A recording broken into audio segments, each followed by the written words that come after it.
जय श्री राम बच्चों। आज हम मैथ की एक बहुत बड़ी या बहुत इंपॉर्टेंट थ्योरम के बारे में पढ़ेंगे जिसका नाम है पाइथागोरस थ्योरम।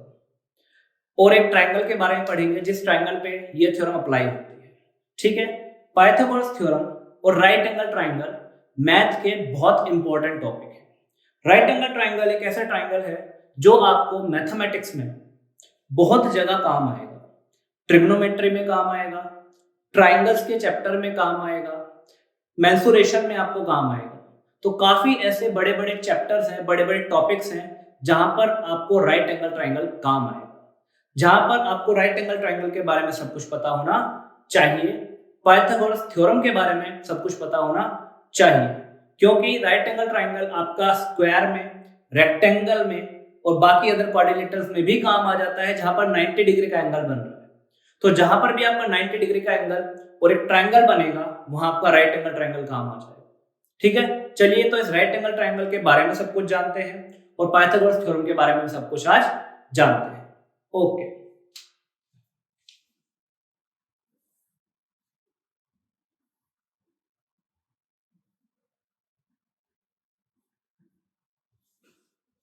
हम कोई भी काम बिल्कुल बेसिक लेवल से स्टार्ट करेंगे।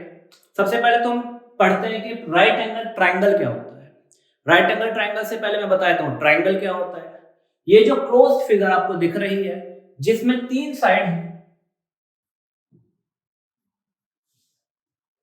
एक क्लोज्ड फिगर जिसमें आपके तीन साइड हैं, तीन ही वर्टेक्स हैं और तीन ही एंगल्स हैं, एक दो तीन। The closed figure which have three vertex, three sides and three angles are triangle. ऐसी क्लोज्ड फिगर जिसमें तीन एंगल होते हैं, तीन वर्टेक्स होते हैं और तीन साइड होती है, वो हमारा क्या हो जाता है, एक ट्रायंगल हो जाता है। और वो ट्रायंगल जिसका एक एंगल 90 डिग्री का हो जाता है वो मेरा राइट एंगल ट्रायंगल हो जाता है। ठीक है, वो ट्रायंगल जिसका एक एंगल 90 डिग्री का हो जाता है वो हमारा राइट एंगल ट्रायंगल हो जाता है। ठीक है, तो आपको पता लग रहा होगा ये राइट एंगल ट्रायंगल ये 90 डिग्री का होता है। राइट एंगल ट्रायंगल क्या होगा जिसमें एक एंगल 90 डिग्री और राइट एंगल 90 डिग्री का है। ठीक है, तो मैं बोल सकता हूं कि ये वाला एंगल मेरा 90। वैसे जो स्क्वायरिकल डिनोटेशन होता है ना, ये 90 डिग्री का ही होता है। तो ये मैंने एक राइट एंगल ट्रायंगल बना रखा है। राइट एंगल ट्रायंगल ही एक ऐसा ट्रायंगल है जिसके तीनों साइड्स के कुछ अपने पर्टिकुलर नेम्स होते हैं। ठीक है, तो मैं आपको बता देता हूं कि किस किस का क्या क्या नेम है। ये मेरा हो गया बेस। ठीक है, दिस इज परपेंडिकुलर।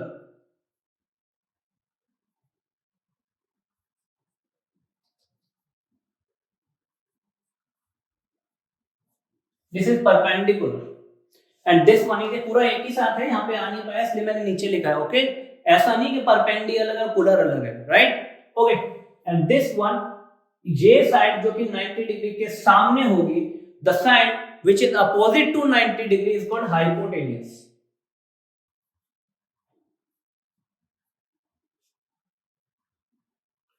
हाइपोटेनियस की स्पेलिंग देख लेना भाई। ठीक है, दिस इज हाइपोटेनियस। हमें राइट एंगल ट्रायंगल में ये याद रखना है कि हाइपोटेनियस हमेशा सबसे लंबी वाली साइड होगी।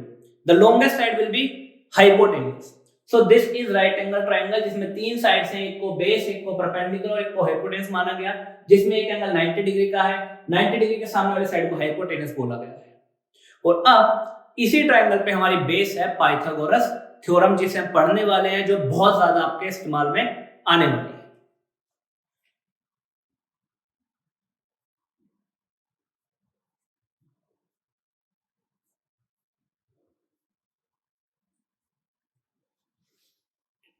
पाइथागोरस थ्योरम क्या बोलती है, मैं बी से बेस को डिनोट करूंगा, पी से परपेंडिकुलर एंड एच से हाइपोटेन्यूज। बी से बेस, पी से perpendicular and H for hypotenuse, right.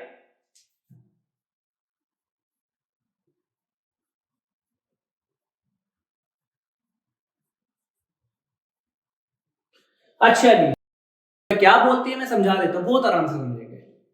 Pythagoras theorem ये बोलती है कि भाई बेस का स्क्वायर प्लस परपेंडिकुलर का स्क्वायर, इन दोनों का जो सम आएगा that will be equal to hypotenuse का स्क्वायर। ठीक है, मतलब कि आप अगर परपेंडिकुलर का स्क्वायर करोगे, बेस का स्क्वायर करोगे, उनको जोड़ दोगे तो वो हाइपोटेनस के स्क्वायर के बराबर आएगा। इसमें दो बातें हैं समझने वाली। पहली बात, अगर आपका ट्रायंगल राइट एंगल ट्रायंगल है तो बेस का स्क्वायर प्लस परपेंडिकुलर का स्क्वायर हाइपोटेनस के स्क्वायर के बराबर आएगा। और अगर दूसरी बात, और अगर बेस का स्क्वायर प्लस परपेंडिकुलर का स्क्वायर दोनों का सम हाइपोटेनस के इक्वल आता है तो वो साइडें राइट एंगल ट्रायंगल की साइडें हो जाएंगी। फिर से समझ लेते हैं। पहली बात तो ये कि अगर साइडें राइट एंगल ट्रायंगल की है तो वो थ्योरम को प्रूफ करेंगी, इस थ्योरम को सेटिस्फाई करेंगी। और अगर तीन साइड इस थ्योरम को सेटिस्फाई करती हैं तो वो साइडें राइट एंगल ट्रायंगल की साइड हो जाएंगी।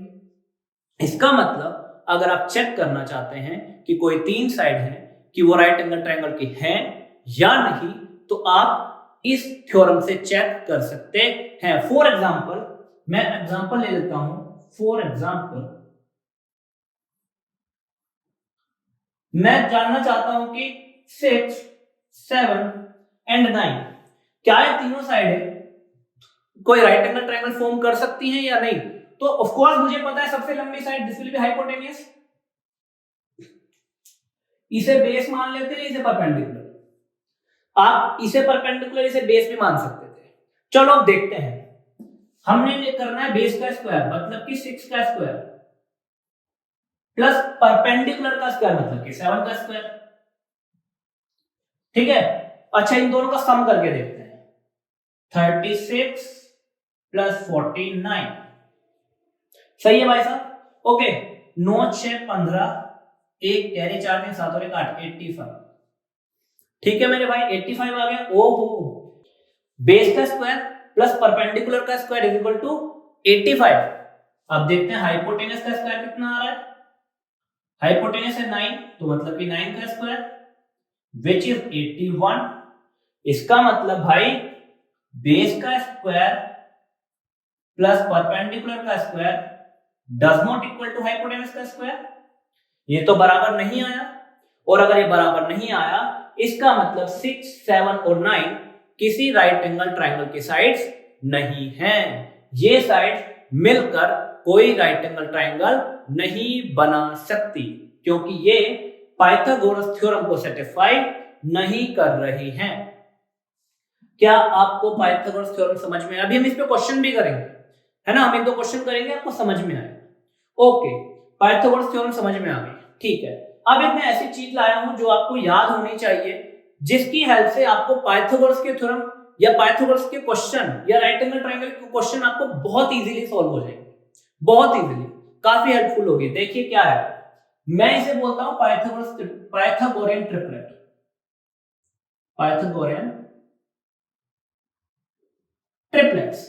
ठीक है, ट्रिपलेट मतलब वो तीन नंबर जो पाइथागोरस थ्योरम को सेटिस्फाई करेंगे और राइट एंगल ट्रायंगल बनाएंगे। पाइथागोरस ट्रिपलेट्स क्या हुए? ट्रिपलेट मतलब तीन नंबर, ऐसे तीन नंबर जो पाइथागोरस थ्योरम को सेटिस्फाई करेंगे और राइट एंगल ट्रायंगल बनाएंगे। हमें तीन नंबर याद रखने का है। अगर पहला 3 4 5, 3 4 एंड 5, अगर 3 4 और 5 किसी साइड किसी ट्रायंगल की साइड्स हैं तो वो पाइथागोरस थ्योरम को सेटिस्फाई करेंगी, तो ये राइट एंगल ट्रायंगल की साइड हो सकती हैं। अगर इन साइड्स को डबल कर दिया जाए, 3 2 6, 4 2 8, 5 2 10, तो ये भी 6 8 10 भी एक राइट एंगल ट्रायंगल की साइड्स बनेंगी।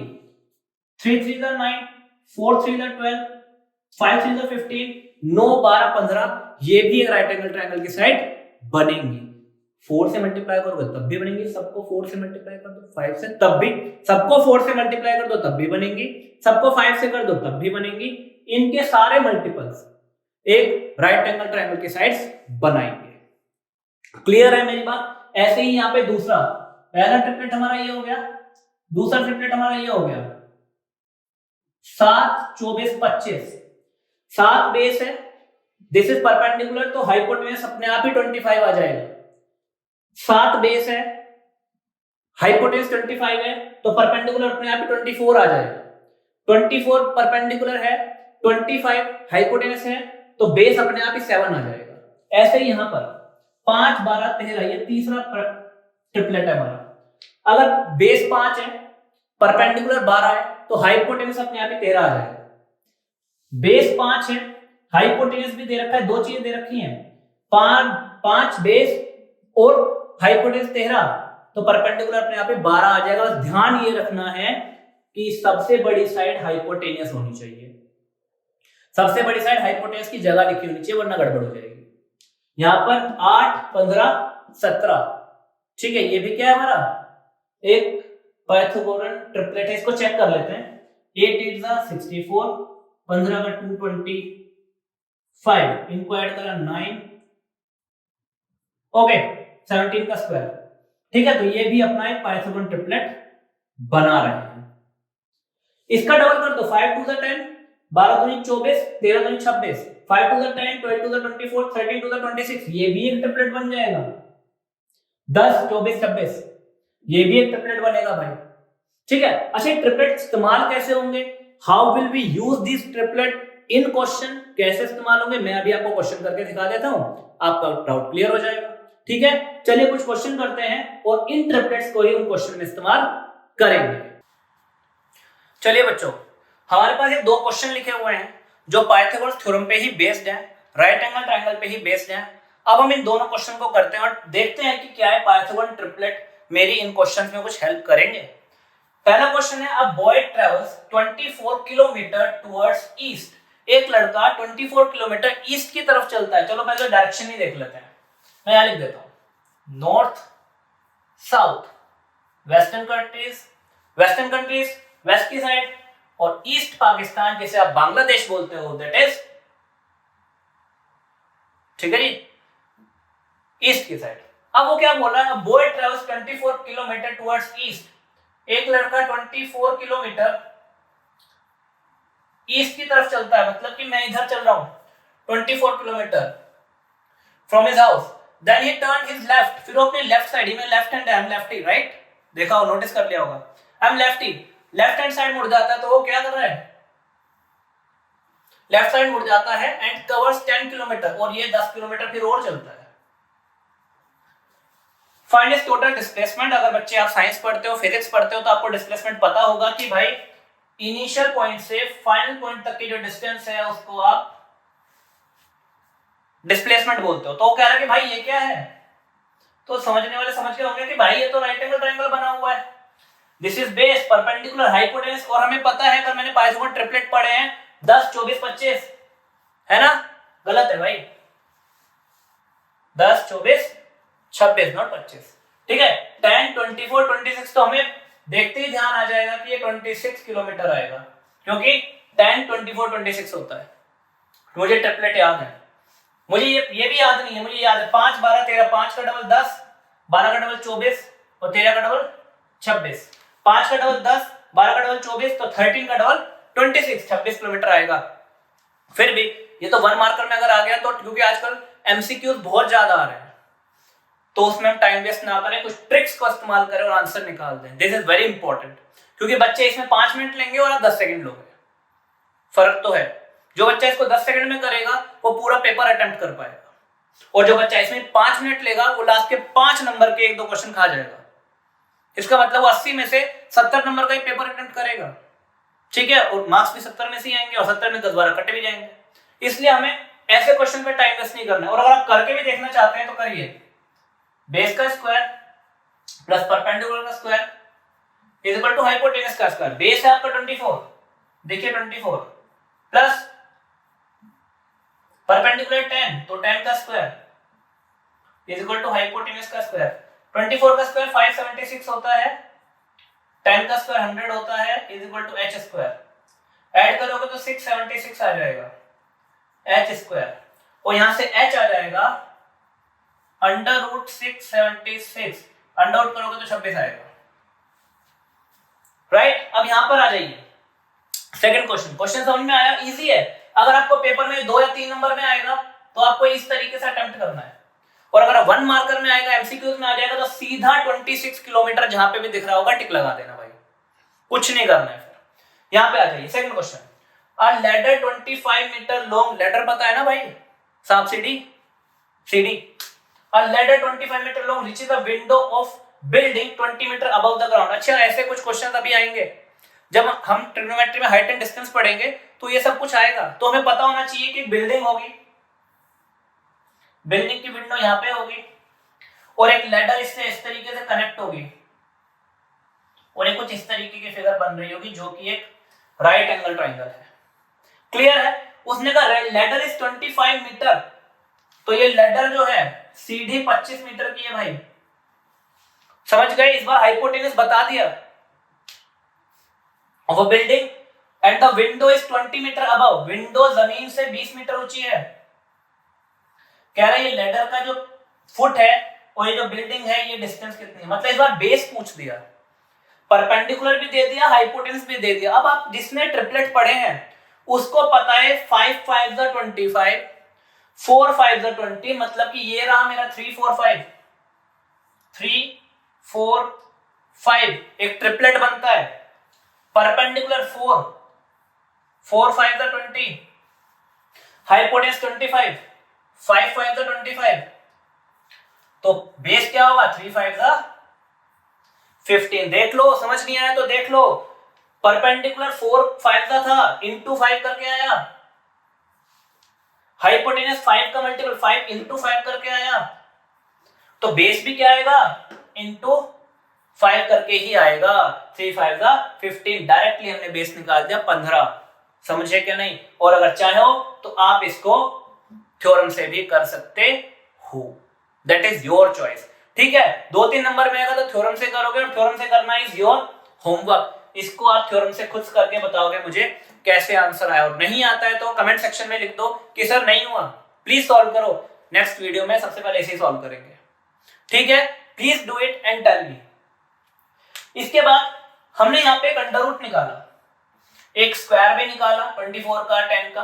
अब यार ये स्क्वायर निकालना, स्क्वायर याद रखना इज वेरी डिफिकल्ट। दिमाग कभी कभी दिमाग खराब हो जाता है, खोपड़ा घूम जाता है यार, कैसे निकालें। तो अभी मैं आपको एक शॉर्ट ट्रिक दे रहा हूं जिसमें आप 50 के आसपास के, पहले फिर 100 के भी सिखाऊंगा, 50 के आसपास के, जैसे 48 का स्क्वायर, 45 का स्क्वायर, 49 का स्क्वायर, 55 का स्क्वायर, 60 का स्क्वायर, 70 का स्क्वायर, ये सब स्क्वायर्स कैसे निकालोगे मैं वो शॉर्ट ट्रिक आपको अभी के अभी सिखा देता हूं। प्लीज उसको समझिए और मेरे साथ सीखिए, उसको समझिए और सीखिए मेरे साथ उस ट्रिक को। देखिए 1 से लेके 20 तक के, 1 से लेके 20 तक के स्क्वायर तो हमें याद होने चाहिए। ठीक है, उसमें ना कोई शॉर्ट ट्रिक चाहिए ना कुछ चाहिए, क्योंकि आपको 1 से लेकर 20 तक और 1 से लेकर 20 तक स्क्वायर भी याद होने चाहिए। उसके 50 के आसपास के स्क्वायर कैसे निकालने, सबसे पहले आप ये देखिए 25 प्लस माइनस एक नंबर और उसके बाद 2 जगह, जो भी आपका स्क्वायर आएगा उसके लास्ट के 2 डिजिट क्या होंगे वो यहां लिखे जाएंगे।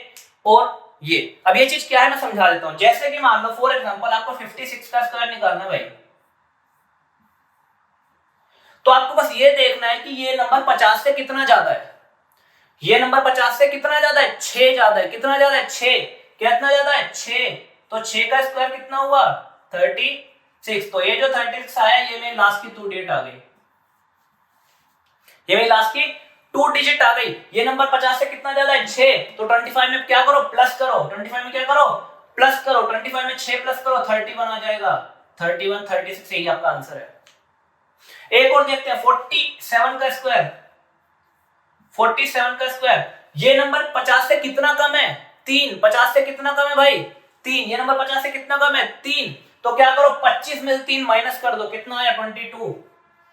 और 3 का स्क्वायर कितना होता है भाई साहब 9। आपको क्या था भैया, तो लास्ट के 2 डिजिट आए थे, बिल्कुल 2 आएंगे 09 2209। एक और आ जाओ 57 का स्क्वायर, 5 सेकंड में निकालेंगे सारे स्क्वायर हम। 57 का स्क्वायर 50 से कितना ज्यादा है, 7। 25 में 7 जोड़ो, कितना आ गया 32। और 7 का स्क्वायर कितना होता है 49, 32 49। और आ जाओ 61 का स्क्वायर कितना होता है, 61 का स्क्वायर 61। 50 से कितना ज्यादा है 11, 50 से कितना ज्यादा है 11। तो 50 में कितना ज्यादा है 11, तो 25 में 11 जोड़ो, 25 10 35 और 36, तो 36 आ गया। और 11 का स्क्वायर 121। अब आप कहोगे सर यार 3 डिजिट आ गई, कोई बात नहीं, लास्ट के 2 लिखो यहाँ पे 21, लास्ट के 2 लिखो यहाँ पे, और बचा कितना 1, ये 1 यहाँ पे कैरी कर दो। 36 और 1 37 आ गया। एक और करके देखते हैं कैरी वाला। 62 का स्क्वायर कितना होगा, 62 का स्क्वायर कितना है, 50 से कितना है 12। 25 में 12 जोड़ो, 25 10 35 36 37 37 आ गया। कितना आ गया 37। 12 का स्क्वायर कितना होता है 140, 4, 12 का स्क्वायर कितना है 144, तो 2 डिजिट आ गई 44 लिखो, बचा कितना 1, वो यहाँ कैरी होएगा, मतलब कि 37 का कितना कर दो 38, और ले लो आप 42 का 44 का स्क्वायर ले लो, 44 का स्क्वायर 50 से कितना कम है 6, तो 25 में से 6 कम करो, 25 में 6 कम करोगे तो कितना आएगा 19, ठीक है, और 6 का स्क्वायर कितना होगा 36, 1936। ये शॉर्ट ट्रिक आपको समझ में आई कि नहीं? जिसको समझ में आ गई वेल एंड गुड है भाई, जिसको नहीं है प्लीज वीडियो को पीछे करके वापस देखो। बस इतना है, 50 से ज्यादा है तो 25 में ऐड करो, और 50 से कम है तो उतना ही 25 में माइनस कर दो। इट इज वेरी इजी, और 50 तक के सारे स्क्वायर आप बहुत इजीली निकाल पाएंगे। क्लियर है? चलिए, तो एंड में एक थॉट यहाँ पे लिखा हुआ है, मैं कोशिश करता हूं कि हर वीडियो के एंड में आपको एक छोटा सा थॉट दे दूं which is nice and sweet, जो छोटा सा और स्वीट हो। The thought is the greatest sin is to think yourself weak. सबसे बड़ा पाप यही है कि आप अपने आप को वीक फील करते हो, या फिर अपने आप को सोचते हो कि मैं वीक हूं, मैं ये चीज नहीं कर पाऊंगा। अरे ना भाई, ऐसा कुछ है ही नहीं जो आप नहीं कर पाओगे। There is nothing like that which you cannot do. आप सब कुछ कर सकते हो। ये थॉट दिया है स्वामी विवेकानंद ने। तो sir, the greatest sin is to think yourself weak. सबसे बड़ा पाप यही है कि आप ये सोचते हो कि मैं कमजोर हूं। आप कमजोर नहीं हो, आप बहुत ताकतवर हो, और ये मैथ आपके लिए बहुत इजी चीज है। It is very easy for you. देखते रहिए, पढ़ते रहिए, समझते रहिए, और तब तक के लिए, अगली वीडियो तक के लिए क्या, जय श्री राम।